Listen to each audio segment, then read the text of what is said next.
Chef d'État. Attends, il a la carte de chef d'État. T'inquiète, je vais faire pour toi.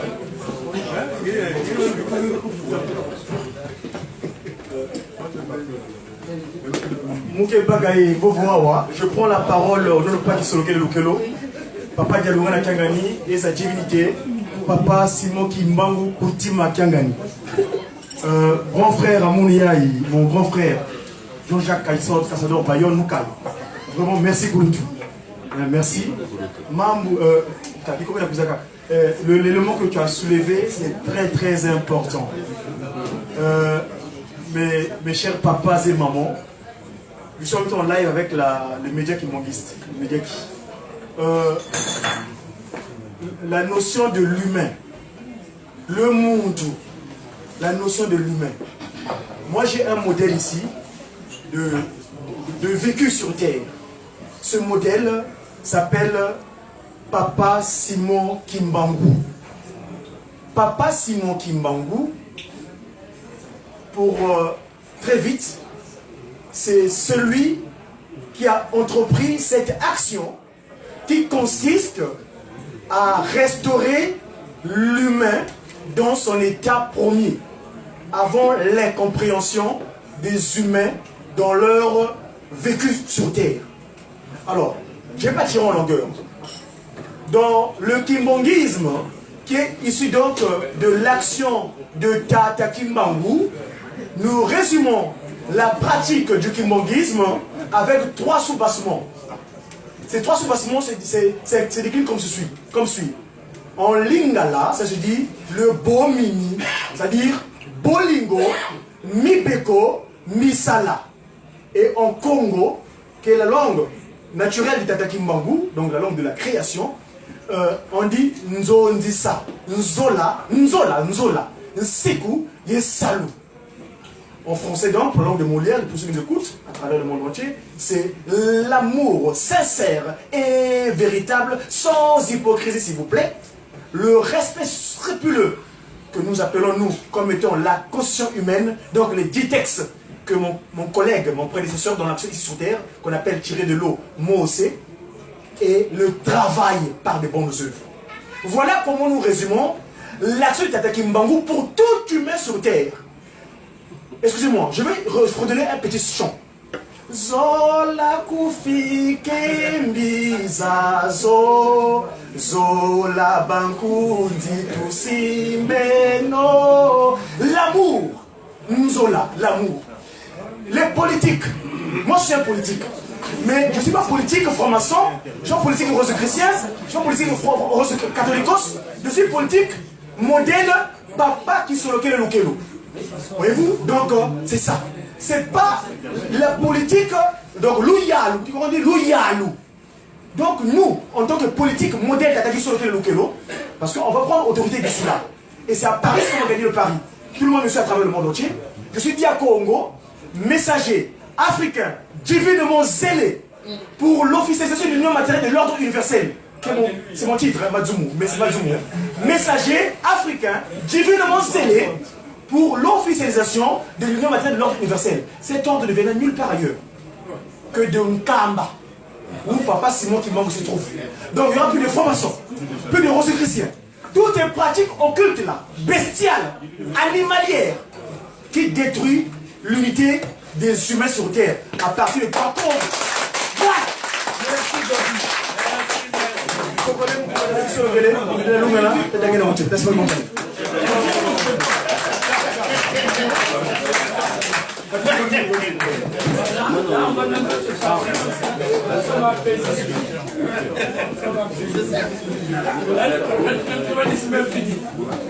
Alors moi j'aimerais juste poser une question. D'ordinaire je n'interviens pas, mais le sujet est tellement intéressant et je vais sans doute relayer une préoccupation de MK Ziengi. Alors moi j'aimerais bien que Jean-Jacques nous donne, on va rester au Congo, quelles sont les manifestations du tribalisme au Congo, puisqu'on a reconnu ici que ce tribalisme existe. Si vous étiez législateur, vous êtes notaire, donc vous connaissez un peu la loi, quelles sont les 3 premières mesures que vous prendriez afin de pouvoir comme dit M. Zingue ici, criminaliser ou correctionnaliser le tribalisme? Alors,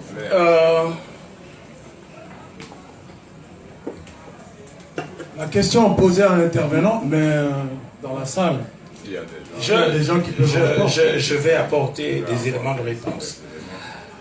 Quelles sont les mesures à prendre? D'abord, les manifestations. Les manifestations du tribalisme. J'ai bien dit ici que on a dit que le tribalisme existe, mais faisons attention. Qu'appelle ton tribalisme? Est-ce que c'est un bembé qui n'aime pas les laris, il ne peut pas se marier avec une femme lari, il ne peut pas avoir des amis? Est-ce que c'est ça? Le tribalisme, enfin ce qu'on appelle tribalisme tout du moins, c'est une instrumentalisation politique des gens qui sont en manque de projet, je l'ai dit ici, qui utilisent la région ou ce qu'on appelle l'ethnie pour se hisser au pouvoir. Mais les Congolais en tant que tels n'ont aucun problème entre eux. Donc ça signifie que le tribalisme est avant tout un fait politique et non pas un fait sociologique. Absolument. C'est un fait politique, ce n'est pas un fait social. C'est un conflit politique. Ce sont des conflits politiques. Et les solutions? Pour les solutions, maintenant, voilà. Maintenant, en tant que législateur, qu'est-ce qu'on peut apporter comme mesure? Oui. Le Congo, depuis qu'il existe, depuis que le Congo existe, nous n'avons jamais eu de problème de népotisme jusqu'à ce jour. Fulbert Youlou est arrivé au pouvoir. Il était curé, mais tout le monde savait que l'enfant de Bernard de Youlou, c'est un tel, un tel, un tel. Jamais Youlou n'a approché sa famille avec le cercle du pouvoir. Massamba Deba est arrivé aux affaires pareilles. Jamais la sphère familiale s'est approchée du pouvoir. Ngouabi, quand je parle de la famille, c'est la famille directe. Hein? Y a un terme, hein? Attention. Chaque terme, chaque concept a ses notions. Ce que souvent nous appelons le tribalisme, c'est le népotisme qui vient du mot neveu. C'est-à-dire le fait de mettre les gens de la famille, les proches, au poste de responsabilité. C'est le népotisme. Donc, il n'y a pas eu de népotisme sous Ngouabi. Ngouabi n'a pas mis sa famille. Yombi non plus, c'est vrai. Il y avait ce truc de mettre les gens de la région, etc. Mais c'est pas directement comme aujourd'hui. Quand on arrive au Congo, tu sens que le Congo appartient à la famille Nguesso. Il faut le dire. Quand tu arrives au Congo, tu vois tel immeuble, c'est pour Nguesso. Et vous voyez, j'étais dans un restaurant, je vais taire le nom, mais il y a un Nguesso qui était là, qui est rentré dans ce restaurant, tout le monde s'est levé. J'ai dit, mais qu'est-ce qui se passe? Oh, mais tu vois pas un tel est rentré? Voilà, donc ça, c'est un fait très récent. Faut qu'on le souligne. Que la mainmise de la famille, c'est un phénomène très récent. De la famille présidentielle.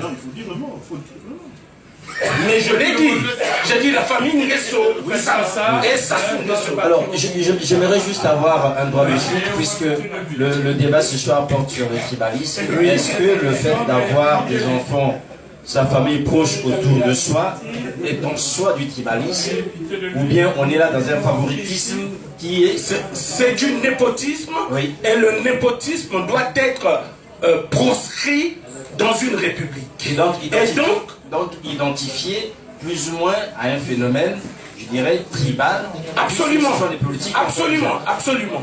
Donc, on ne peut pas donc les dispositions, je pense qu'il faudrait qu'il y ait une disposition carrément constitutionnelle aujourd'hui parce que le fait est arrivé. Maintenant, on met les enfants au poste de commandement, aux directions.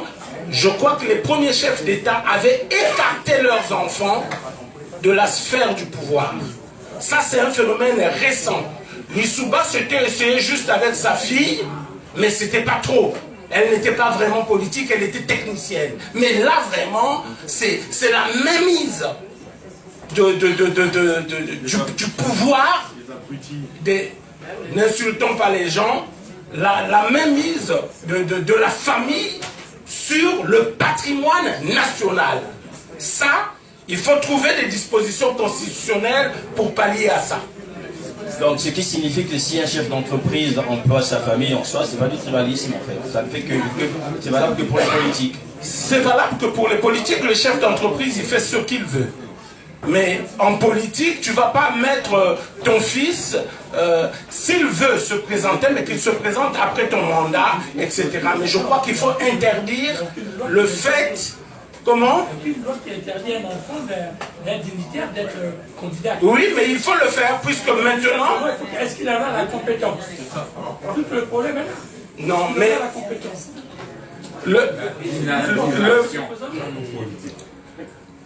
Le problème est que partout, on essaie d'éviter de mettre la famille, parce que si la famille, moi je suis chef d'État, mon fils commet un délit, on cherchera à le protéger. Il faut appliquer le droit.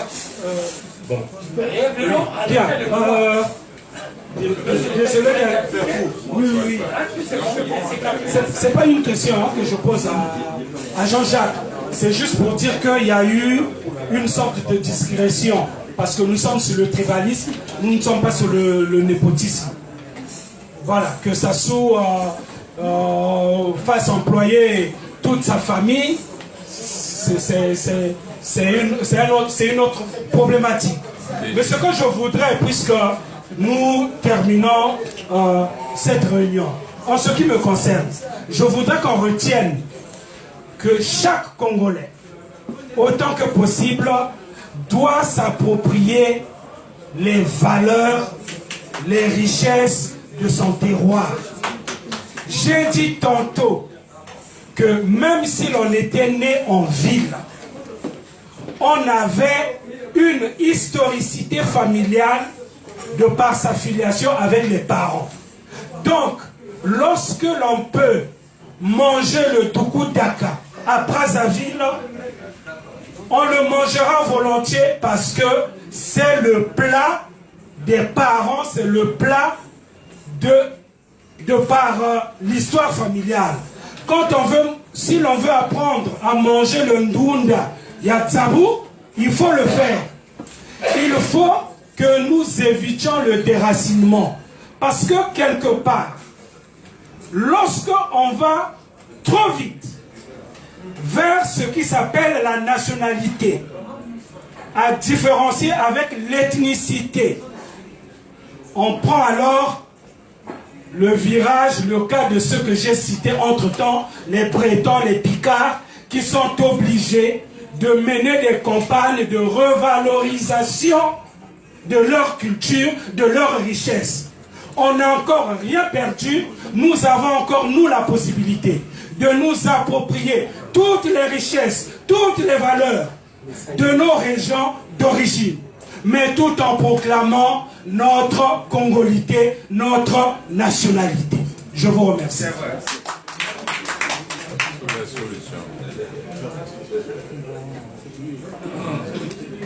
Ben merci, je pense que on approche à 22h, on va pouvoir aller à la fin de notre rencontre. Je vais me permettre de faire un petit résumé sur la question, avec l'autorisation de Jean-Jacques Bayon. Jean-Jacques Bayon Castador a été brillant, parce qu'il a abordé toutes les questions concernant son sujet. Et il y a eu pas mal d'apports ce soir. On a reconnu que le tribalisme existe, malgré certaines négations. Et les termes peuvent se chevaucher. Nous retenons la brillante contribution de Alain Kouzila, que nous versons donc dans nos conclusions. Quant à la question de savoir si le tribalisme est une fiction, je crois que ce n'est pas une idéologie, ça a été rejeté. Fiction, oui. Guy Dilo, Bernardin, je pense que on prend la conclusion pour aussi ta contribution. Le tribalisme est une fiction utilisée, donc au Congo, on dit bien, utilisée par les politiques pour pouvoir obscurancir les populations, leur faire croire ce qui n'existe pas pour que ces autres populations deviennent leurs fanatiques pour qu'ils les portent là où ils veulent. Et en ce moment-là, ils peuvent les manipuler, même dans des guerres civiles comme on l'a vu au Congo. Alors la solution, je crois qu'il y a eu un consensus sur la solution. Il faut un état de droit pour éradiquer le tribalisme dans un pays. Tribalisme vu comme racisme dans d'autres contrées. Et l'état de droit ne peut venir que en rejetant le contrat social d'aujourd'hui, qui est une constitution qui prend tous les pouvoirs et les donne à une seule personne, ce qui lui permet de piétiner les populations et de fermer les yeux sur le tribalisme quand il se manifeste. Donc l'état de droit passerait, je crois il y a un consensus entre nous, que ça passerait par la mise en place d'une république, en sous-entendant qu'au Congo il n'y a pas de république. La république c'est l'équilibre des pouvoirs de l'État. Quand les pouvoirs sont concentrés entre les mains d'une personne, on appelle ça le despotisme. Le despotisme ou la dictature. Donc au Congo, il n'y a pas de république, c'est un despotisme. Voilà pour les conclusions. Et une information que je voulais donner, c'est que les vendredis du Congo, ce sont des rencontres, mais des rencontres qui peuvent donner naissance à certains sujets à développer en dehors des vendredis du Congo. Lors du 5e vendredi, on a parlé de la diaspora et il y a eu pas mal de contributions pour voir comment la diaspora peut intervenir au Congo économiquement. Et je pense qu'on avait dépêché Monsieur Youbou, Madame Malonga, Rachel, qui ont des projets économiques. Et ils ont développé ce sujet lors d'une réunion. Je vais appeler à M. Youbou qu'il vienne ici, qu'il fasse un compte rendu de cette réunion. Pour tous ceux qui s'intéressent à investir au Congo, c'est possible. Il y a des pistes. Et il y a eu une réunion, j'ai participé à cette réunion. C'était très, très instructif. Et donc, c'est aussi ça les vendredis du Congo. On se rencontre, quand on se ressemble, on va développer, en dehors des vendredis, on développe des projets. Donc, M. Youbou, il va être bref, et après, je remettrai la parole à Nzumba pour la clôture avec la présidente Huguette Lebani. Bonsoir tout le monde. Merci, Président Madédé, pour la parole. Bon, en fait, c'est juste à titre d'information, puisque nous avions dernièrement dit que Koutana était un cadre de concertation. Et dans le cadre de concertation, on ne va pas seulement parler de la politique, mais il est question que nous puissions également, en fait, parler des questions relatives au projet de développement communautaire, parce que nous savons tous que le Congo, chacun de nous ici a quelque chose à apporter pour le pays. Donc il va falloir que tous ceux qui ont des compétences dans différents domaines puissent les faire savoir afin que nous puissions aider les communautés rurales. Donc dernièrement nous étions réunis, il y avait une réunion, une prise de contact avec les organisations de la société civile. Et puisque nous sommes connectés dans plusieurs réseaux internationaux, dans les institutions internationales et intergouvernementales, qui régulièrement nous envoient des appels à projets.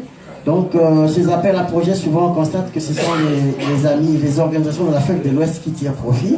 Donc il était question que nous puissions créer un réseau de développement pour mettre à la disposition des amis qui sont ici également, qui ont des projets, mais parfois qui ne trouvent pas des issues pour des financements.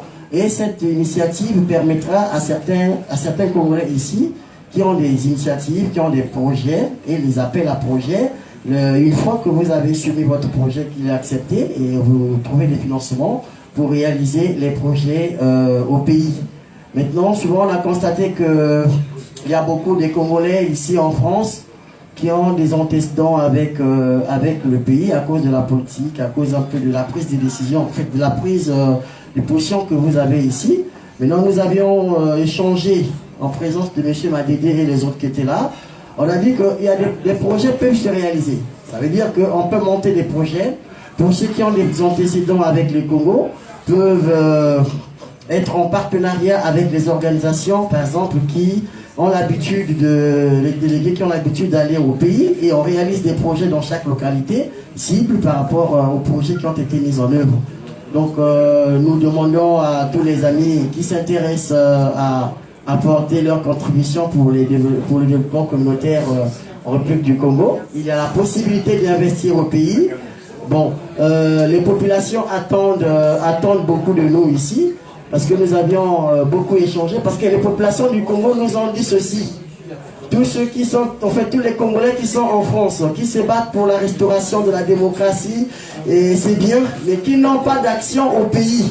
Demain, quand les choses vont changer, nombreux ne vous seront pas reconnaissants. Donc il faut qu'il y ait des actions dans notre pays, dans les départements, qu'on sente que bon, monsieur, par exemple, monsieur Madédé ou monsieur Mapingu a réhabilité le lycée, ou bien a réhabilité le lycée de Madingu à travers une ONG qui est passée par là et qui a fait des actions. Et demain on parlera que non, monsieur Madédé ou monsieur Mapingu a fait une action dans ce sens-là. Au moins demain le peuple nous sera reconnaissant. Mais non, tout ce que nous faisons ici, je ne parle pas de la politique, c'est bien. Mais le peuple là-bas aussi est intoxiqué par une autre dynamique politique. Donc du coup, on aura des problèmes demain à faire savoir aux populations congolaises ce que nous sommes en train de faire ici s'il n'y a pas des actions au pays. Donc c'est là où nous demandons aux amis qui sont ici d'appuyer les actions que nous sommes en train de faire ici avec le concret sur le terrain, en réalisant quelques activités, et pour que les populations soient en accord avec nous, pour que demain nous soyons fiers de dire que bon, nous étions en France, on dormait dans les bonnes conditions, mais entre-temps, on pensait aux populations qui sont restées au pays à travers quelques actions qui ont été réalisées. Voilà, merci beaucoup pour la parole.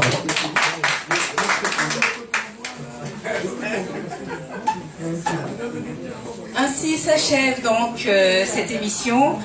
J'espère que vous avez apprécié. Merci beaucoup de nous rester fidèles. Et donc le prochain rendez-vous sera donc le 31 mai.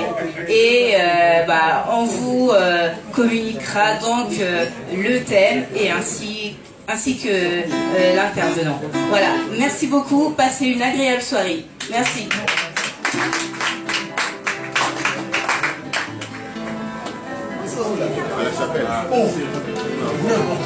Ah oui, j'appelle donc la présidente. Un dernier mot.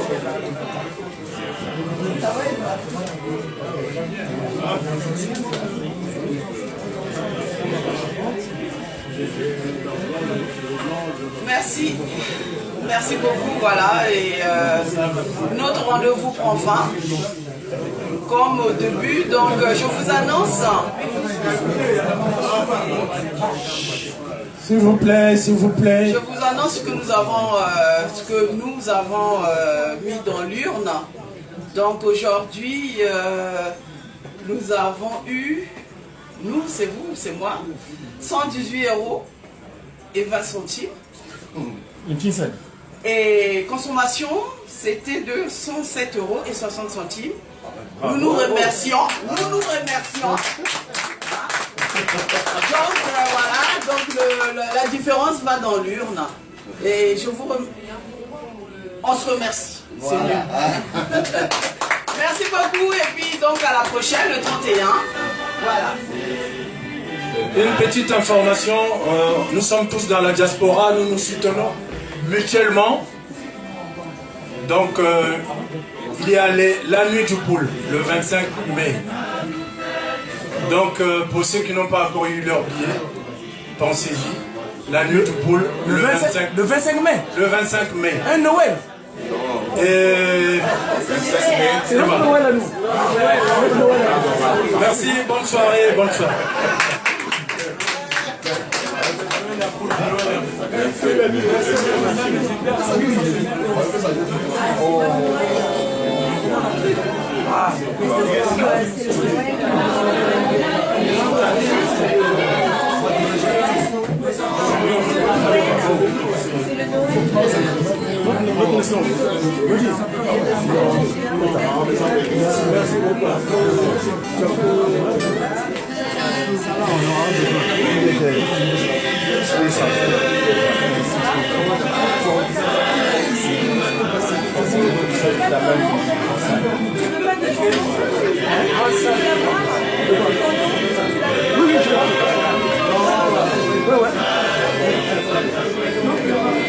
C'est là, Jean-Jacques, ne bouge pas, il n'y a pas assez de lumière.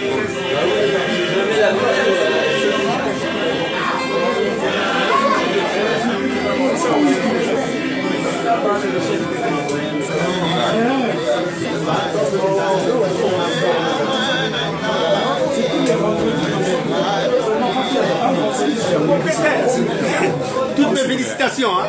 C'est bien. Moi je pensais que tu allais déconner. Mais en fait, quand tu t'es bien sorti.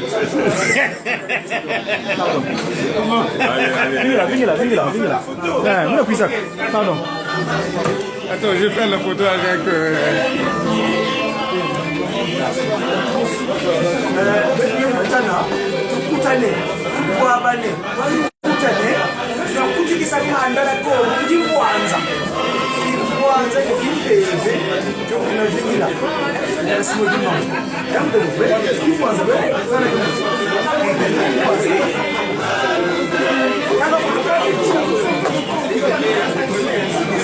C'est bon, c'est bon.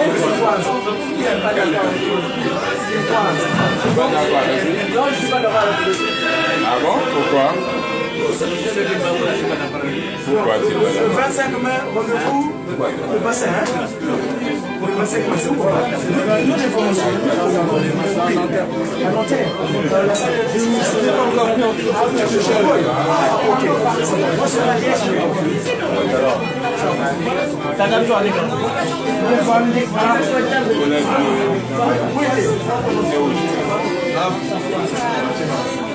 Ah, ok.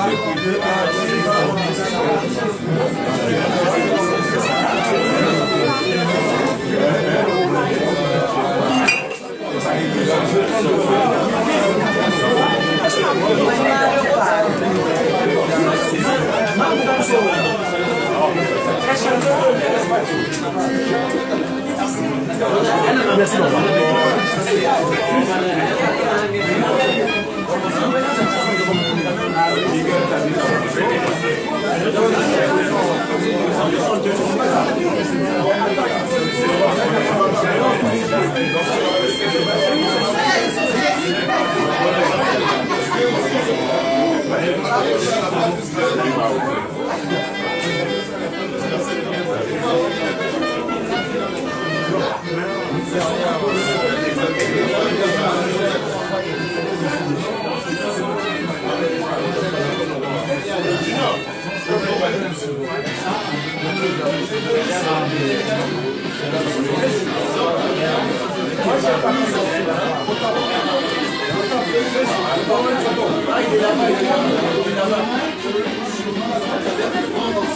Papa, bonjour. Je veux à la fête. Quel est le bois là? Je vais poser ma question. Il y a Babiouvou, Moussa Kengeke, Moupanzi Sango, Yeke Monsa Sango. Quelle est la papa? 2 secondes. On dirait qu'il y a un média qui m'ongiste. Papa. Mais ça m'a dit que je vais 2 secondes. Alors, papa, qu'est-ce que tu peux manger? Motangé, papa?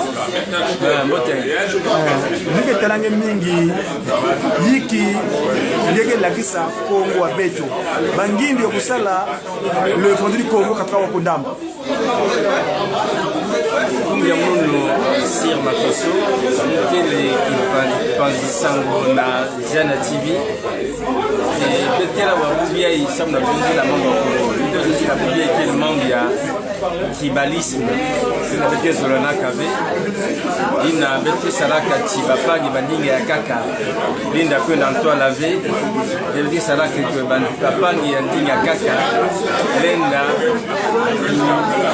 contribuer na kutunga bwa lave samuti bete salaka bau ya bandinga ina keleve na muswa na kutungisa bwana bébé sociale ya kubia ina beto baingi bandaka wana Paris na pourquoi la besoin de timambu ina yake bien fait ya wina kana bukla bwana beto na manima besoin za kubia il faut banya bwana batilama bazo za que tribalisme qui yake les kimbevo ina il faut beto trouver un moyen sans